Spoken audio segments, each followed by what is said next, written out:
Welcome back to Copper Star Precision, the channel dedicated to getting you more points at your competitive shooting matches. Today we're continuing on with the July 2023 NRL22 Course of Fire. This is the last stage in the National Course of Fire. It is called Party Like It's 1776. So we have a couple tires, a tire stack, and a sawhorse. The stage description is as follows. On the start signal, engage the targets with 2 shots each in the following order and manner. Vertical tire near, tire stack far, top of sawhorse near, tire stack far, vertical tire near. Note, vertical tire pointing down range with the openings to the left and right. Tire will be either tied down or wedged between 2 cinder blocks to prevent it from rolling. So I'll put the target sizes down here like I always do. It's option 1 is a 55-yard target, 1-inch target, and a 95 3-inch target at 95 yards. So here, again, kind of with the theme of this month's Course of Fire, there's a little bit of movement involved. So holdovers are probably preferred, although my dope is 1/10 of a mil and 1.6 mils. So it's an easy 1.5 between the two, but you probably should have enough time to dial if you're more comfortable dialing. But another great opportunity to practice your holdovers. As far as what strategy I'd employ on this stage, obviously when there's like a tire that's laid in the horizontal plane, I do like sort of the bipod rear bag 2 points of support, but because we're doing so many different things, I don't think that's going to work for this stage. So I've pretty much come up with like a 2-bag solution, and you could really even simplify it to a 1-bag solution if that makes you more comfortable. But essentially I've got an Armageddon gear game changer here, and basically what we're going to do is we're going to build a position on the vertical tire and then just move down the line and then move back. And remember, it's near, far, near, far, near, far. Another way to remember it, if you have trouble keeping track of what target you're on, everything is the near target except when you're on the tire stack is always the far target. So all 4 far target shots are going to be from the stack. So if you're not on the stack, you're going near target. If you're on the stack, you're going far target, if that helps you keep things more simple. But it's a pretty straightforward stage. This should be probably the most wild card here. Tire sizes are not standardized by the NRL22, so it's kind of whatever is available at your club. The vertical tire, even though it should be secured, probably has the most play to it. So really concentrate on these shots. And essentially what I would do is I would grab a bag like this. And because this bag has a cut in it, I wouldn't put it down like this. I would turn it sideways to give me as much flat surface area as possible. We're going to bring the rifle. We're going to assume some sort of kneeling position. Kneeling is going to be, for most people, the best way to go about this. Again, if you want to bring a pump pillow with you and have your knee up, try to make sure that your leg is at a 90-degree angle, feet flat on the floor. You don't want to be trying to balance on either the heel or your toe. But having this pump pillow here really helps fill in the space. And it should be supported in the front so that the tire does not roll into the Course of Fire. So kind of do try and like lean into the tire a little bit, like this. You're gonna find your near targets, and we're gonna engage here. So this is super stable given the pump pillow filling in that space. If I didn't have the pump pillow, or if you don't have one or don't have a friendly squad mate who's gonna let you borrow one, again, sort of that elbow into your thigh.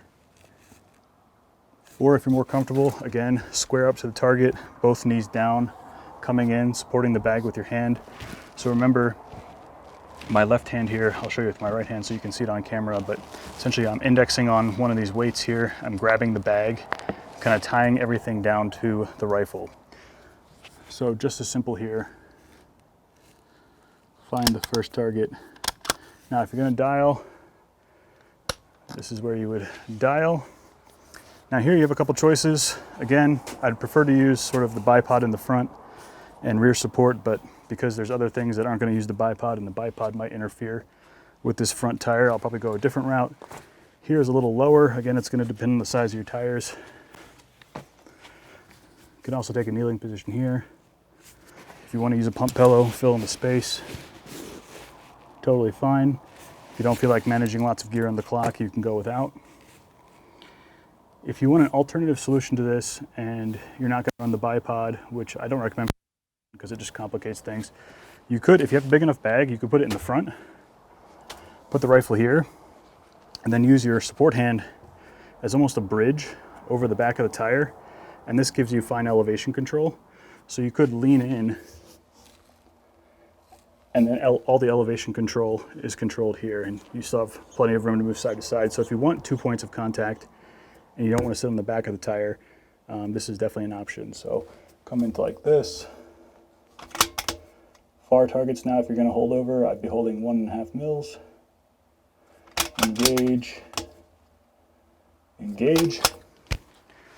Now here's where having a bag that has a little wedge in it helps, because this course specifically says the top of the sawhorse. So remember last week there was a little bit of a confusion. The person who wrote the course of fire was intending it for be at the top, but it didn't say, so you could have gone prone down here, which is a much more stable position. Again, lower center of gravity, generally speaking, always more stable. But here, having this wedge bag now, instead of having it sideways like we did on the last two, we're going to actually use the wedge to go around the sawhorse. Again, this is probably a kneeling position for most people. Pump pillow if you want. Making sure this leg is at 90 degrees if possible, feet flat on the floor. Near target, so it should be straight up. If you're going to dial, make sure you have dialed 2 shots there. And then simply we're going to go back the way we came. So again, turning this sideways, I'll probably be back here. Something like this. Remember, when you're on the tire sack, it's always the far targets. So we're going to find the far targets.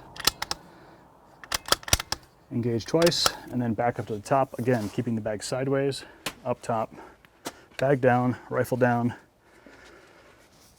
square to the target, 2 knees down, or 1 knee up, flat on the foot, flat on the floor, burying the elbow into the thigh for more rear support. And we're going to engage the near target twice. It's a pretty straightforward stage. I think here it's just like the movement and keeping things simple. So really, I didn't even really need the pump pillow. If you feel more comfortable using it, by all means, it does help fill in the space, make things more stable. But if you're someone who has difficulty managing gear on the clock, a 1-bag solution is totally fine. Just remember that whatever bag you have, most of them have sort of like wedge to go over tank trap tips or anything like that. Sideways on these props, and you can even go here, like I said, in support with the support hand here, and then turn it so that it folds over the sawhorse, giving you a nice large contact area to rest the rifle on, and then just simply back through. So I think this is one of the more straightforward stages in terms of strategy. There's plenty of other things you can do. You could have a plate on here. You could have a bunch of big pillows for rear support, all that kind of stuff. But again, I think that overcomplicates things. Do what's comfortable for you. Let me know down in the comments what you plan on doing. But all in all, pretty straight stage.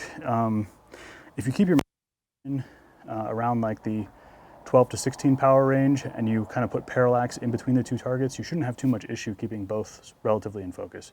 So I would set my parallax somewhere in between the 2 targets at the beginning of the stage, decide whether or not I'm going to dial or hold over, and know my dope for the stage, and that's pretty much all there is to it. So if these strategies helped you score more points at your match, let me know down in the comments. Again, like this video, comment, and subscribe, and until I see you next time, as always, score more points.